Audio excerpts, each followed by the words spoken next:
your actions create a legacy that inspires others to dream more, learn more, do more, then you are an excellent leader. On this 70th year of independence, let us all remember our leaders, freedom fighters, because of whom we can breathe free and live free. Wishing you all a very happy Independence Day. Good morning, one and all present over here. Welcome to Independence Day celebrations, followed by investiture ceremony for the academic year 2024-2025.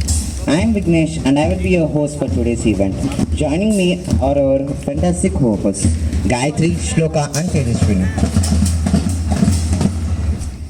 Together, we are fascinated and excited to welcome our respected Chairman Sir, Masaneni Ramaya Garu, our correspondent Ma'am, Dr. Lakshmi Devi Garu,